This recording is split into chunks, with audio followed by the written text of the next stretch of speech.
Hello, this is Zugram at home, alone, without your battery. This time I decided to do a little bit different video. I am a long-time fan of dog mushing, and the Iditarod sled dog race, the last great race, is just starting, and I decided that I would read to you a part of Jack London's book, The Call of the Wild, which is probably one of the best dog books and best dog mushing books of all time. I just watched the ceremonial start of the Iditarod sled dog race, and the restart should be tomorrow in Fairbanks, Alaska, and I am going to watch that also. Call of the Wild is of course a story about a dog called Buck, who is kidnapped from Santa Clara Valley in California and sold to Alaska as a sled dog, because there was a huge demand for sled dogs in the Klondike Gold Rush between 1896 and 1899. In this part of the book, Buck's master is a man called John Thornton, who Buck loves dearly, and Buck is gaining reputation in Alaska. So, let's begin.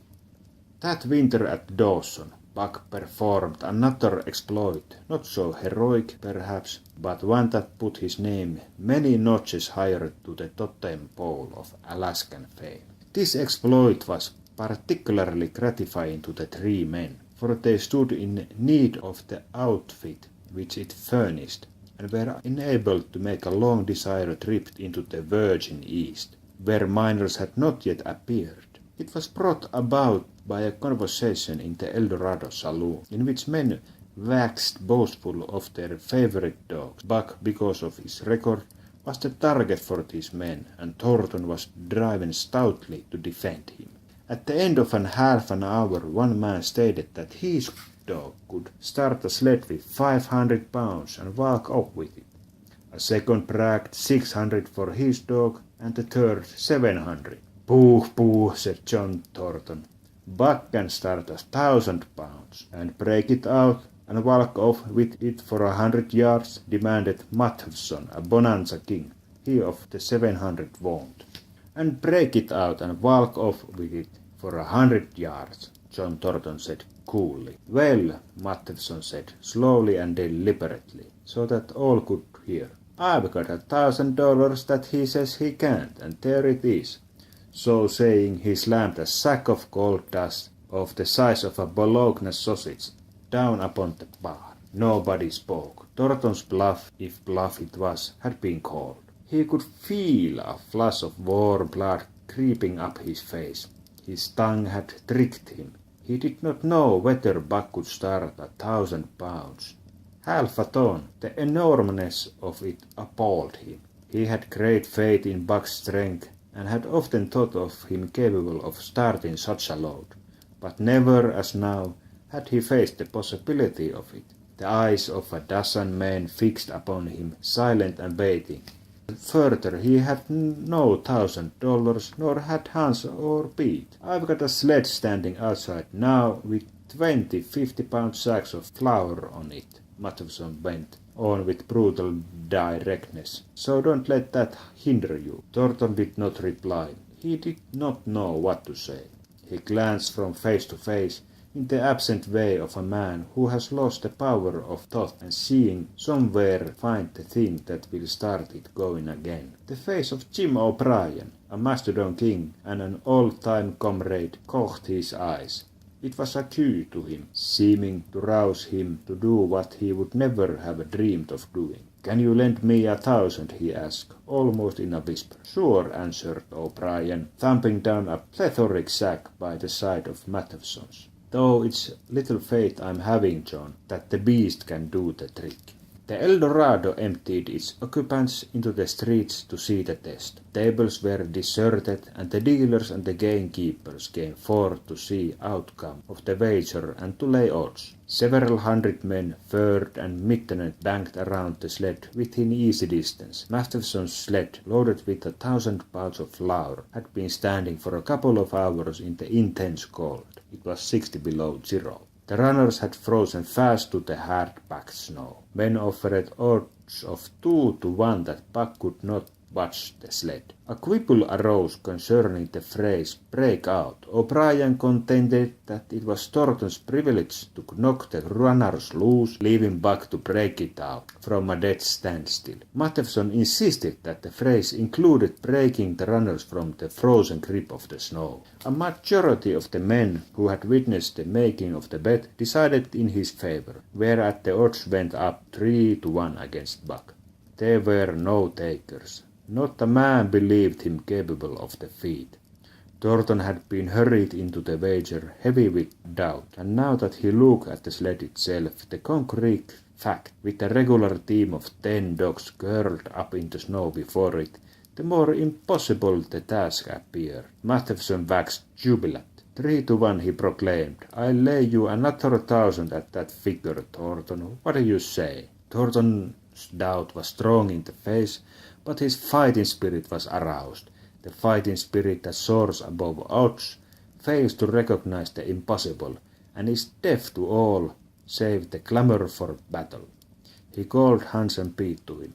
Their sacks were slim, and with his own the three partners could rake together only $200.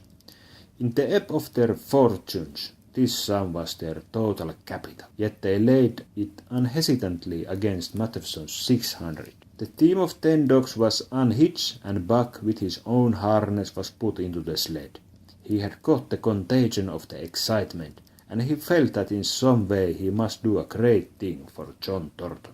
Murmurs of admiration at his splendid appearance went up. He was in perfect condition, without an ounce of superfluous flesh, and the 150 pounds that he weighed were so many pounds of grit and virility. His furry coat shone with the sheen of silk. Down the neck and across the shoulders his mane, in repose as it was, half bristled and seemed to lift with every movement, as though excess of vigor made each particular hair alive and active. The great breast and heavy forelegs were no more than in proportion with the rest of the body, where the muscles showed in tight rolls underneath the skin. Men felt these muscles and proclaimed them hard as iron, and the odds went down to 2-1. God, sir, stuttered a member of the latest dynasty, a king of the Skookum benches. I offer you 800 for him, sir, before the test, sir. 800, just as he stands. Thornton shook his head and stepped to Buck's side. You must stand off from him, Matthewson protested. Free play and plenty of room. The crowd felt silent. Only could be heard the voices of the gamblers vainly offering 2-1. Everybody acknowledged Buck a magnificent animal, but 50-pound sacks of flour bulked too large in the ice for them to loosen their pouch string. Thornton knelt down by Buck's side. He took his head in his 2 hands and rested cheek to cheek. He did not playfully shake him, as was his wont, or murmur soft love curses, but he whispered in his ear, "As you love me, Buck, as you love me," was what he whispered. Buck whined with suppressed eagerness. The crowd was watching curiously. The affair was growing mysterious. It seems like a conjuration. As Thornton got to his feet, Buck seized his mittened hand between his jaws, pressing in with his teeth and releasing slowly, half reluctantly. It was the answer in terms not of speech, but of love. Thornton stepped well back. Now, Buck, he said. Buck tightened the traces, then slacked them for a matter of several inches. It was the way he had learned. Gee! Thornton's voice rang out, sharp in the tense silence. Buck swung to the right, ending the movement in a plunge that took up the slack and with a sudden jerk arrested his 150 pounds. The load quivered, and from under the runners arose a grip crackling. Haw! Thornton commanded. Buck duplicated the maneuver, this time to the left. The crackling turned into a snapping, the sled pivoting and the runner slipping and grating several inches to the side. The sled was broken out. Men were holding their breaths, intensely unconscious of the fact.